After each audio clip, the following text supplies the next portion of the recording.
अध्याय 17। 6 दिन के बाद यीशु ने पतरस और याकूब और उसके भाई यूहन्ना को साथ लिया और उन्हें एकांत में किसी ऊंचे पहाड़ पर ले गया। वहां उनके सामने उसका रूपांतर हुआ और उसका मुंह सूर्य के समान चमका और उसका वस्त्र ज्योति के समान उजला हो गया। और मूसा और एलिया उसके साथ बातें करते हुए उन्हें दिखाई दिए। इस पर पतरस ने यीशु से कहा, हे प्रभु, हमारा यहाँ रहना अच्छा है। यदि तेरी इच्छा हो तो मैं यहाँ 3 मंडप बनाऊं, एक तेरे लिए, एक मूसा के लिए और एक एलिया के लिए।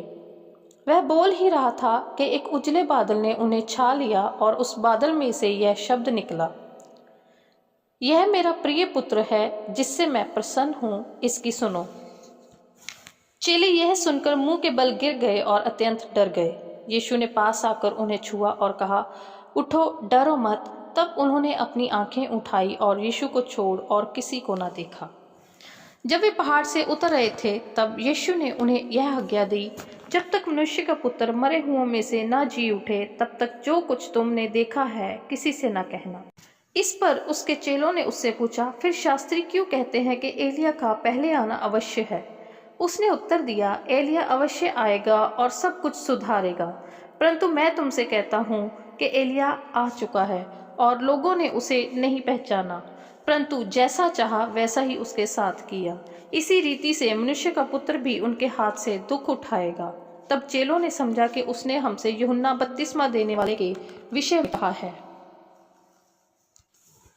जब वे भीड़ के पास पहुंचे तो एक मनुष्य उसके पास आया और घुटने टेक कर कहने लगा, हे प्रभु, मेरे पुत्र पर दया कर, क्योंकि उसको मिर्गी आती है और वह बहुत दुख उठाता है और बार बार आग में और बार बार पानी में गिर पड़ता है। मैं उसको तेरे चेलों के पास लाया था पर वे उसे अच्छा नहीं कर सके। यीशु ने उत्तर दिया, हे अविश्वासी और हठीले लोगों, मैं कब तक तुम्हारे साथ रहूंगा? तब तक तुम्हारी सहूंगा। उसे यहाँ मेरे पास लाओ। तब यीशु ने दुष्ट आत्मा को डांटा और वह उसमें से निकल गई और लड़का उसी घड़ी अच्छा हो गया। तब चेलों ने एकांत में यीशु के पास आकर कहा, हम उसे क्यों नहीं निकाल सके? उसने उनसे कहा, अपने विश्वास की घटी के कारण, क्योंकि मैं तुमसे सच कहता हूँ, यदि तुम्हारा विश्वास राई के दाने के बराबर भी हो तो इस पहाड़ से कह सकोगे, यहाँ से सरक कर वहाँ चला जा, तो वह चला जाएगा और कोई बात तुम्हारे लिए असंभव ना होगी। पर यह जाति बिना प्रार्थना और उपवास के नहीं निकलती।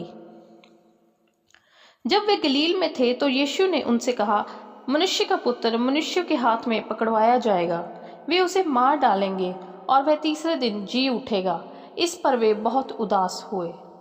जब वे कफरनहूम पहुंचे तो मंदिर का कर लेने वालों ने पतरस के पास आकर पूछा, क्या तुम्हारा गुरु मंदिर का कर नहीं देता?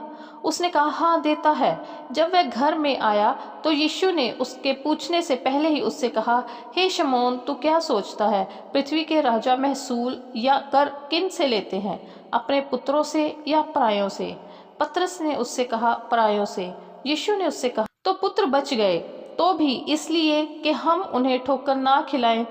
तू झील के किनारे जाकर बंसी डाल और जो मछली पहले निकले उसे ले। उसका मुंह खोलने पर तुझे एक सिक्का मिलेगा, उसी को लेकर मेरे और अपने बदले उन्हें दे देना।